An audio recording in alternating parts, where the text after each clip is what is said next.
What's up, guys? Today we're going to be talking about American Horror Story 1984, Episode 5, entitled Red Dawn. We are finally at the end of this very long night over the course of the first 5 episodes of this season.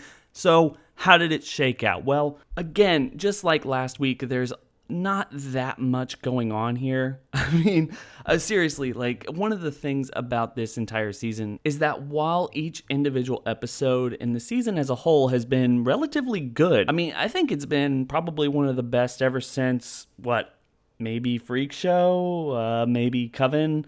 It depends on what you really think about any given season, but honestly, overall, this whole season's been pretty good. This episode in particular, just like last week's episode, not a whole lot of big twists and turns that weren't immediately apparent just a couple of episodes ago, just a couple of weeks. So even though there wasn't a whole lot of twists and turns and just revelations about these characters and what was going to happen for the rest of the season, still a pretty decent episode. So I have a couple of things I want to talk to you guys, but like every single time of these reviews, I'm going to go over what happened, and I'm going to talk about what I liked, what I disliked, and what it reminded me of. And that really brings us to the very beginning of the episode as we go back to 1980, and Dee Dee, or the fake Rita, let's just call her Dee Dee from now on, is tracking her dad to make sure that he's not cheating on her mom. Lo and behold, he is a serial killer, and that's one of the reasons she's become so obsessed with serial killers and figuring out what makes them tick. Being that her father raised her, she thought he loved her. He didn't kill her, he kills himself in that scene, but it is her driving immediate force. The one thing about this scene I want to get everyone's thoughts and opinions on, though, is did this remind anyone else of Dexter? At least the way they talked about his dark passenger, or this thing that's been with him ever since he was born or something. To me, at least, a lot of that dialogue was very reminiscent of the good old days in Dexter, back when that show was good and not when it fell apart in the last couple seasons. So tell me in the comment section below whether you felt similar to that or whether or not I'm just kind of really reaching here.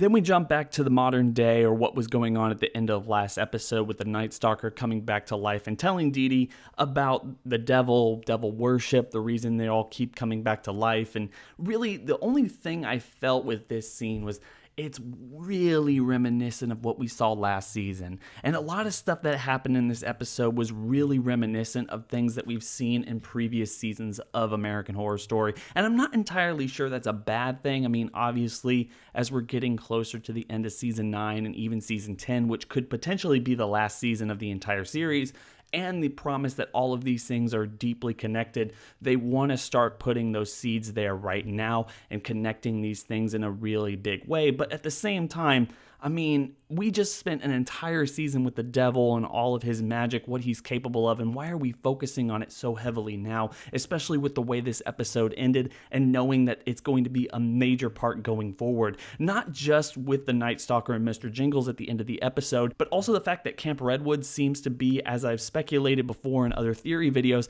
kind of a portal into hell the same way that Murder House was. How is this all connected? I'm not entirely sure, but it seems to have the exact same rules as Murder House, where people who die, maybe not in the cabins, but people who die outside in the camp area somehow come back to life as ghosts that can murder people, but they can't leave the place. That's cool and all, but hopefully there is an explainable reason why this place is just so similar to Murder House back in season 1. From there, we go back to the survivors as Xavier's going completely crazy. Literally almost getting cooked to death in an oven has kind of warped his brain a little bit. So yeah, that's to be a little bit expected. Before Margaret takes him out and they take him to a nearby cabin where she tells everyone that she saw campers across the river, so she takes Chet in order to go figure this out. Of course, you know that this is a setup. You know that she's going to use the alone time to try to take him out and then find a way to take everyone else out. That was to be expected for the entirety of the show. The one thing that surprised me, even though I was, at least from my knowledge, one of the only people who was talking about the possibility of this being the case, Brooke out of the window after they leave sees Ray. And then she goes to find Ray, giving Montana kind of a breath before Xavier wakes up and starting to be a little bit crazy again. But still, having Ray come back this early on and seeing just how connected Camp Redwood is to something like Murder House, or maybe these specific places are following the same rules or whatever it was, just having Ray come back this early in the season and not in episode 7 like I originally anticipated was a little bit of a shock for me, even though I kind of saw it coming. And then what they ended up doing with Ray's character along with Brooke's character, really kind of delving into Brooke and why she moved to Los Angeles in the first place and what she really wanted just from moving there and even going and making friends and going to this camp at all. And then kind of giving us a little bit of a reprieve from Ray and his character development over the course of the season. I mean, as I kind of laid in very heavily during the course of that last episode that he was alive in, this guy is just trash. He's a trash human being, and they really played up the concept that this guy was supposed to be dislikable. Kind of the more entertaining thing, and I was anticipating this if he was going to come back as a ghost or something later down in the season, was they were going to give him a chance to kind of redeem himself, and they've already really started that here, where he helps kind of talk Brooke down. And given the trailer for the next episode, it looks like he's going to be the sane person who's the ghost at Camp Redwood, so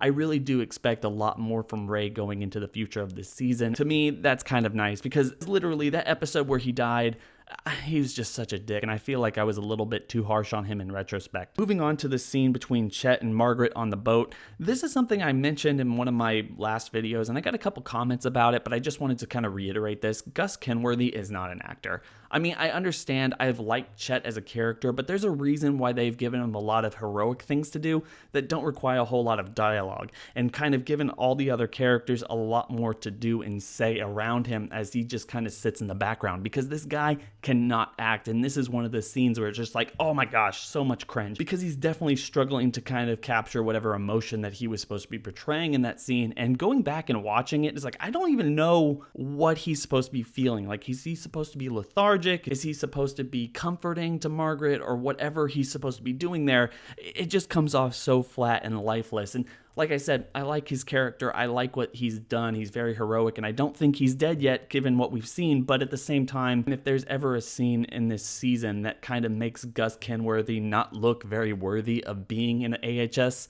then that scene was it. And I'm sorry if you still think he's an amazing actor or he's bringing a whole lot of life to Chet. That scene was really kind of the last nail in the coffin for me. I really do hope they use him in the future of this season, but maybe a little bit more in a physical sense. Have him do heroic things so we can like his character in that way, and don't give him any real emotional dialogue. And because I'm trying to go in linear order, and I know I've gotten a little bit tangled at that point, I want to just go back to the concept that Brooke and Ray had sex. I mean, how many things do they have to do in this season to make everyone think back to Murder House? Because if she doesn't get pregnant, which she could, she might not. I don't really anticipate her getting pregnant, but it's definitely a possibility. What does that mean for the broader connection of American Horror Story? Is this kind of the first attempt at having the son of Satan or whatever it was? I mean, I'm not entirely sure, but that scene just really makes you think of Murder House, doesn't it? Anyway, the final parts of the episode before we're running up to the very end of this night are really just a bunch of characters coming face to face and fighting each other in a major way. Montana finally comes after Brooke and kind of lays out her plan about what she was doing and why she was stalking her to begin with. And one of the reasons I love this scene is because she's railing against not only Brooke herself, but also the concept of the final girl and the idea that women like her in slasher films never really survive. I mean, I feel like that's one of the best things about the way they're setting up Camp Redwood for the rest of the season, with all these people coming back. The people that you know would die in any given slasher film are going to come back and be in the camp, turn into murderers themselves, and they're not being kicked off the story just yet. That to me is one of the most creative things they've come up with for this season, and I can understand why they're going back and utilizing some of the things from their playbook from other seasons in order to make that happen. The other big thing here about this episode is we have Mr. Jingles, who now knows that he didn't kill anyone back in 1970, goes after Margaret before Xavier comes out of nowhere to shoot him dead with arrows, because as he says, he was in a play about Peter Pan, learned how to do arrows, I guess. I mean, he's being in character. And seriously, as I say in almost every single review about American Horror Story, you just need a little bit of comedy there, and Cody Fern is just bringing it with every single scene. If there's another character I'm very glad that isn't dying and going anywhere, it's going to be definitely him, because there was 2 scenes here that just made me laugh as I was watching them, with him going, with him telling Dee Dee that it's her fault that he only has a face for radio now, and at the same time, you have him kind of doing his victory dance after he thinks that he kills Mr. Jingles, which he does, but the Night Stalker comes back and revives him, in order to set up what seems to be the rest of this season if they're going to go off into the sunset and murder along with each other. I'm not entirely sure. We're going to have to wait until next episode. The episode ends with the children coming to the camp and witnessing Brooke finally getting the upper hand on Montana and stabbing her to death in order to stop Montana from killing her,